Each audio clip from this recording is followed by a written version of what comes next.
নমস্কার, আমার রান্নাঘরের সকল দর্শক বন্ধুদের জানাই আন্তরিক অভিনন্দন ও শুভেচ্ছা। আপনাদের কাছে আমার একান্ত অনুরোধ, আপনারা আমার ভিডিওটা দেখুন। যদি আপনাদের ভালো লেগে থাকে তাহলে অবশ্যই একটা লাইক দেবেন, শেয়ার করে অপরকে দেখার সুযোগ করে দেবেন, আর পাশে থাকা বেল আইকনটি প্রেস করবেন। তাহলে আমার নতুন ভিডিও আপলোড করার সাথে সাথে তার নোটিফিকেশন আপনারা পেয়ে যাবেন। আর নিত্য নতুন রেসিপির আপডেট পাওয়ার জন্য অবশ্যই আমার চ্যানেলকে সাবস্ক্রাইব করবেন প্লিজ। চলুন তবে রান্নায় ফিরে আসি। আজ আমি আপনাদের কাছে বিয়েবাড়ি স্টাইলে শাহি ফিশ রেজালা বানিয়ে দেখাবো। খুব সহজভাবে আমি এই রেসিপিটা বানিয়ে আপনাদের কাছে তুলে ধরার চেষ্টা করেছি।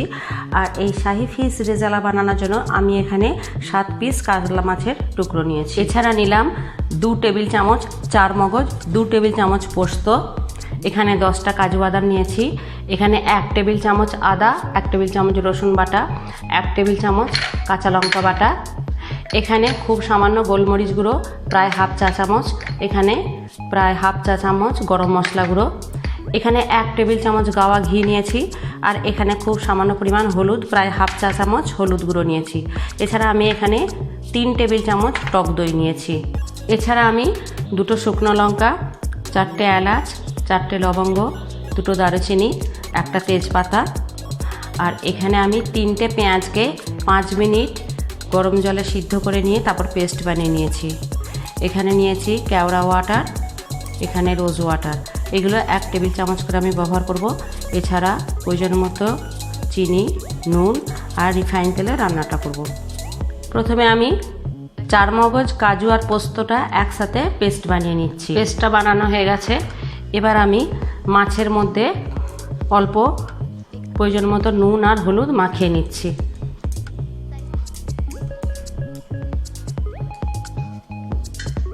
এবার আমি কড়াইয়ে রিফাইন তেল গরম করতে দিয়েছি, তেলটা গরমও হয়ে গেছে। এবার আমি আস্তে আস্তে মাছগুলো ছেড়ে দিচ্ছি।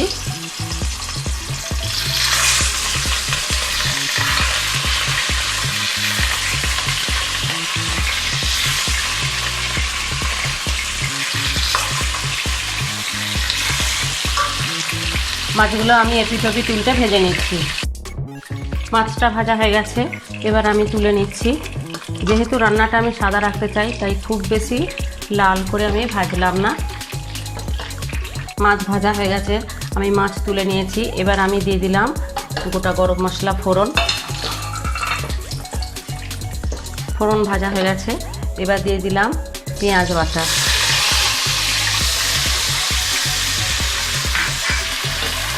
সাথে দিলাম আদা রসুন বাটা, আর দিলাম কাঁচা লঙ্কা বাটা।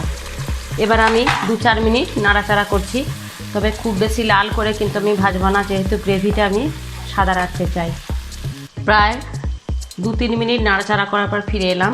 এবার আমি দিয়ে দিলাম চারমগজ, কাজু আর পোস্ত বাটা,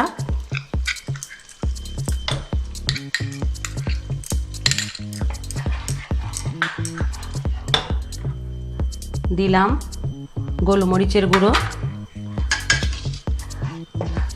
আর আমি দিয়ে দিলাম ফেটানো টক দই।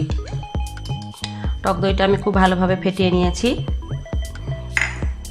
এবার আমি আবার ভালোভাবে মশলাটা কষাচ্ছি।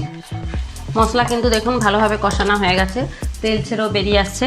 এবার আমি দইয়ের বাটিটা ধুয়ে খুব সামান্য পরিমাণ জল দিয়ে দিলাম।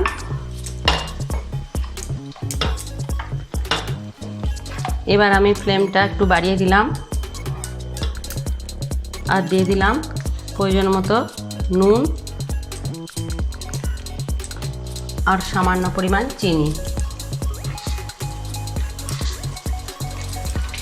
গ্রেভি ফুটে উঠলে আমি মাছটা তুলে দেব।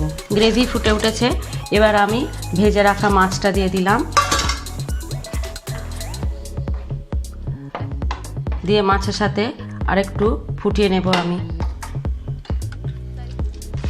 প্রায় তৈরি হয়েই এসেছে দেখুন শাহি ফিশ রেজালা। এবার আমি গরম মশলা গুঁড়োটা ছড়িয়ে দিলাম, ঘি দিয়ে দিলাম,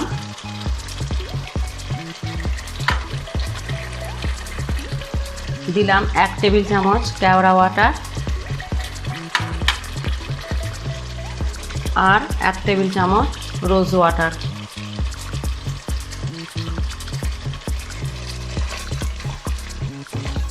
এবার আমি ঢাকনাটা 2 মিনিটের জন্য ঢেকে দিয়ে গ্যাসটা বন্ধ করে দিলাম। একদম তৈরি হয়ে গেছে দেখুন আমার রেসিপি শাহি ফিশ রেজালা। কতটাই সুন্দর হয়েছে দেখুন। এবার আমি গরম গরম সার্ভ করছি।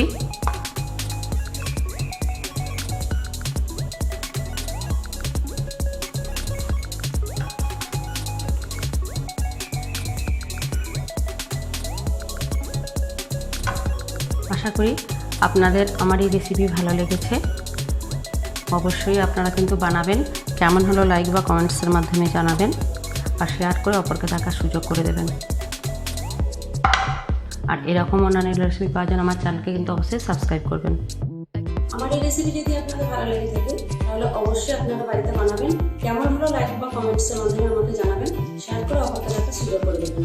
আর এরকম অন্যান্য রেসিপি পাওয়ার জন্য আমার চ্যানেলকে কিন্তু অবশ্যই সাবস্ক্রাইব করবেন প্লিজ। আমি আসছি পরে আরও এরকম অন্যান্য রেসিপি। ধন্যবাদ। ভালো থাকুন, সুস্থ থাকুন। নমস্কার।